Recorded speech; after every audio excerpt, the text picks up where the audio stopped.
Hello everybody, I'm Takeshy and this is another review slash react video for RWBY Volume 5 Chapter 3 Unforeseen Complications. I have already seen this episode. This is just before the third watch of this episode, so I know some info, I recollected my thoughts, but obviously, just as always, you should first check out the original episode, link down below, and for my reaction as well. So, sorry, let's just dive into it after you went there. I'm gonna wait.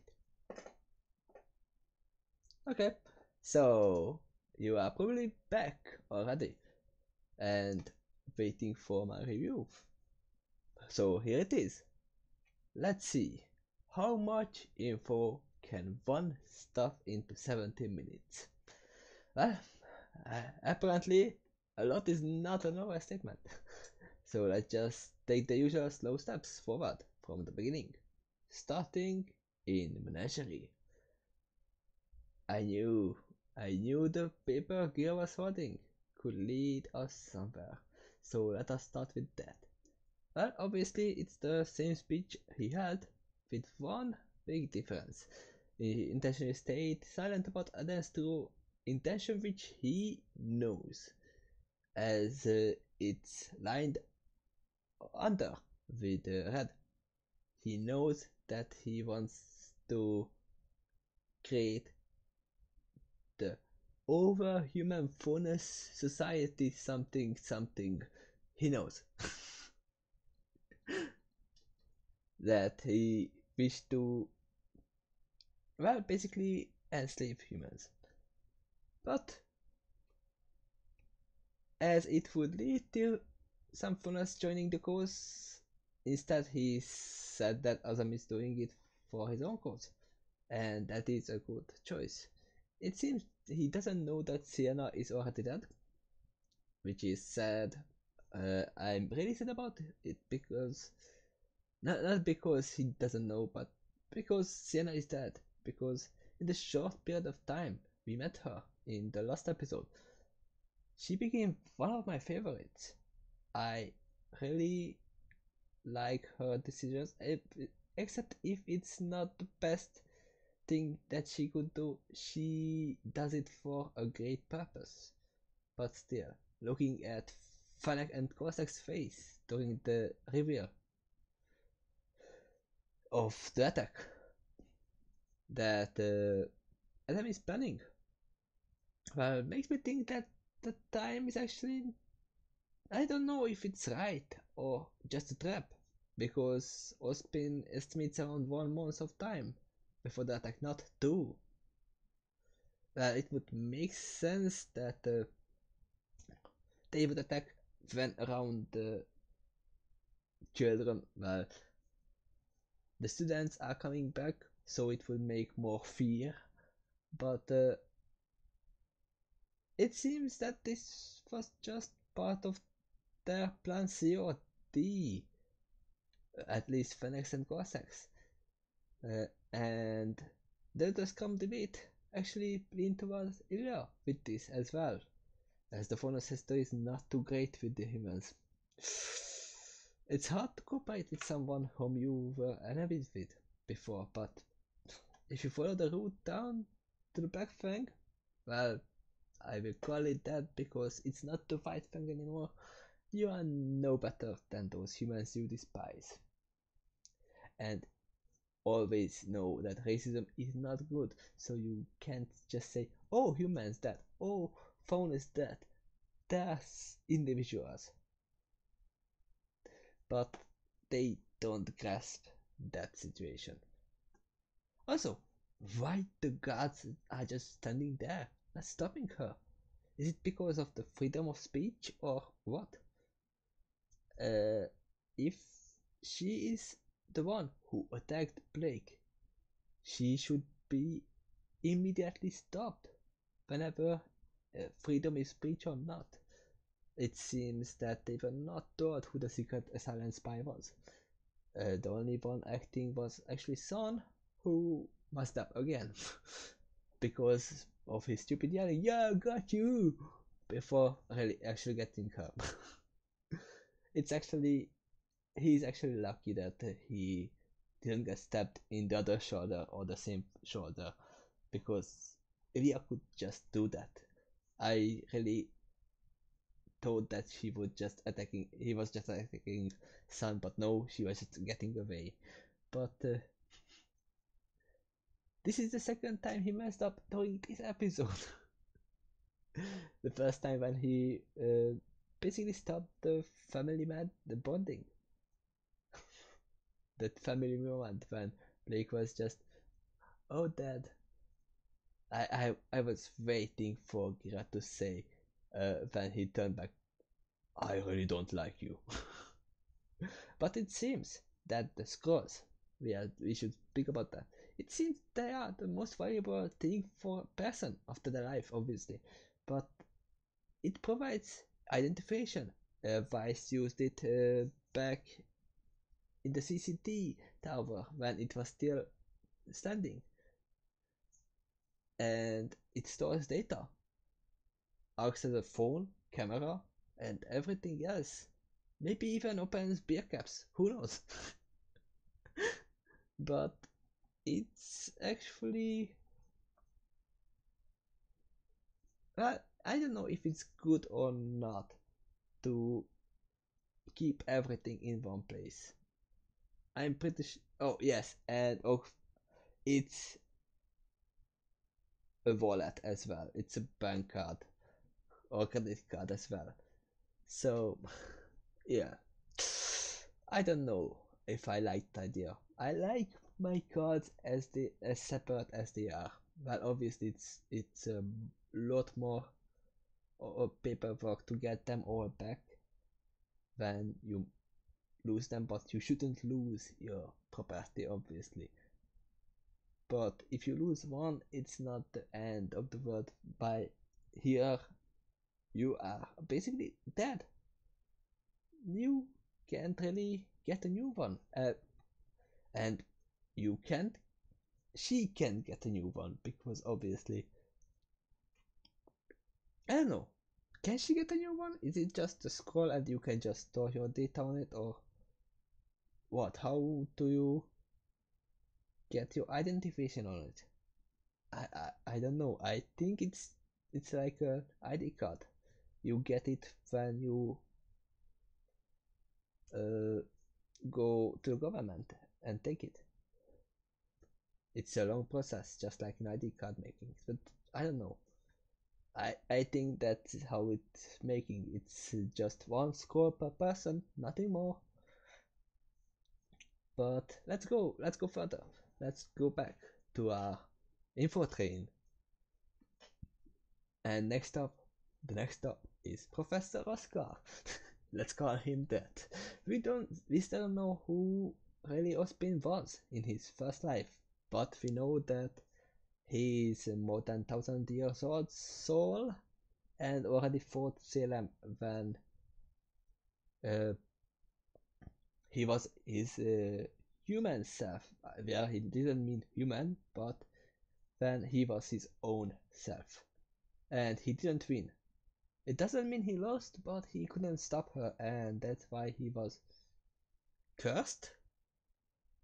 There's a thin line between a curse and a blessing, as without him, Salem would have probably taken all the relics by this time, but I don't know. Even if he is the wizard, even if he is not the wizard, this curse makes him nearly a god in a human body. Uh, well, I'm pretty sure that Salem knows about this reincarnation, as he probably tried to stop her uh, over and over and over again to stop this curse. But Cinta did not lie, she killed Ospin. Ospin is dead, but the Ospin we knew is now in Oscar. It's kinda strange, but we still don't know who he really is. He can be a lot of things. Maybe he is all of the things we assume he is, but we don't have a confirmation yet. But it's time to trade a 3 more inch. We wait. That waited moment might come when John gets to learn his semblance. Well, obviously, Ospin is gonna look out for that. But I don't think Oz meant hand-to-hand combat when he said fighting with a crescent rose to Ruby.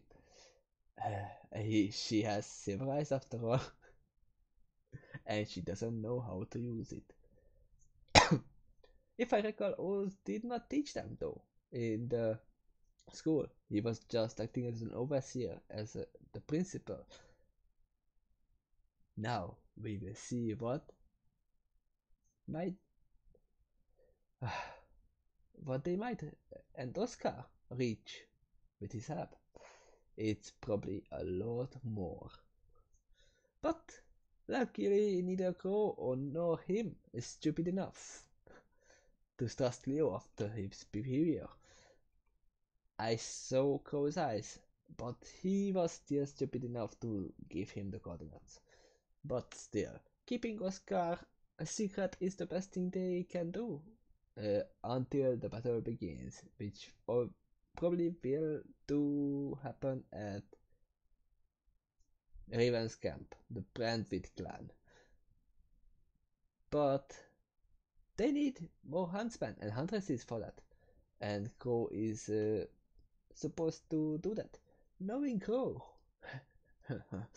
he is obviously gonna go to the pub and drink some more, but he's gonna get them from the lower levels of Mistral where the sun doesn't reach. You know, never go there, Simba, because it's not our land.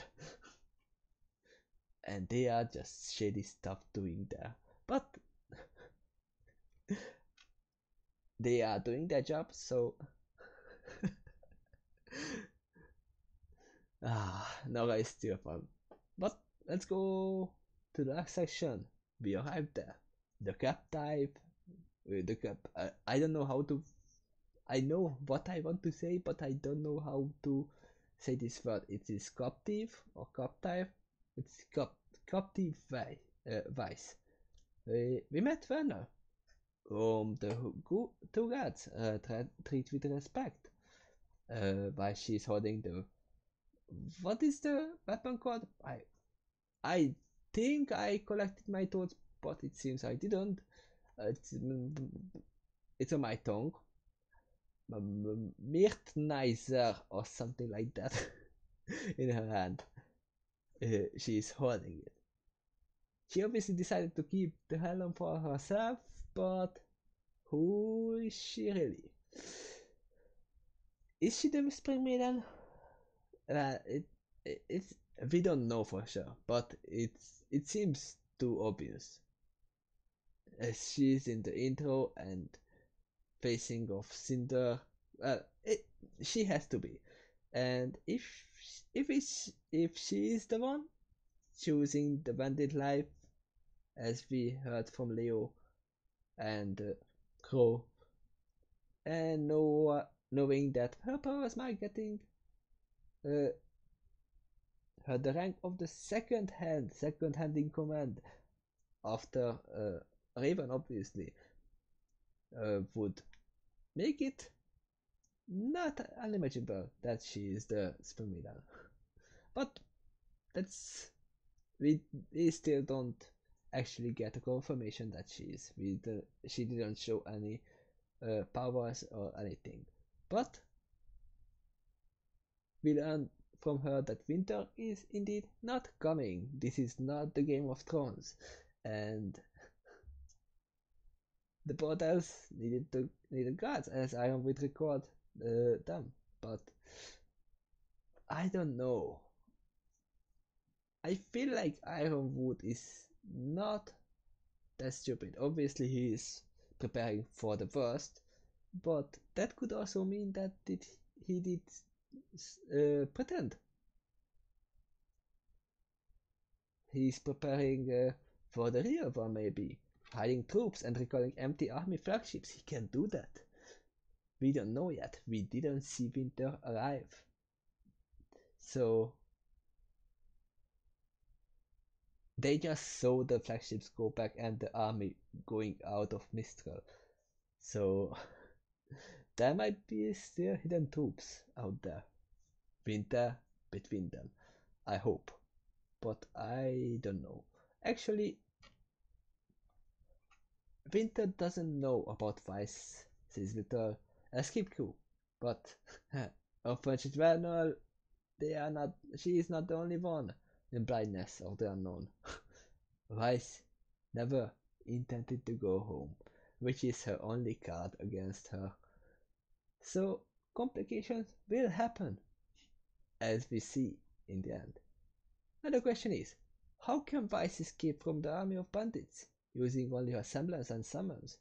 Only one summon, I think, is the knight that she can control the size of. It seems a little bit then human size is the main size of that armor, but still that's not enough to take down a Spring Maiden and Raven and an army of bandits. And obviously she needs to take back her weapon from Werner in the process while she's running away. She can try to hide, but then she would lose the weapon. She would not do that, I think. But she might try to take that back or talk to Werner, talk some sense to her. Probably not gonna happen. Or just steal it and run, which is again not too easy to do in a big camp. I don't know where she is in the camp. Probably in the center, because that's how I would plan the prisoners. They don't actually do ransom, as Vanna said, so they might be not prepared to do this, as it seems the holes in the cage is a bit too big, and seeing Vice's figure, she could easily slip through, and there is no actual door. It seems Vanna just went inside. I don't know if it really happens. Let me just see. Did Vanna really just go inside the cage?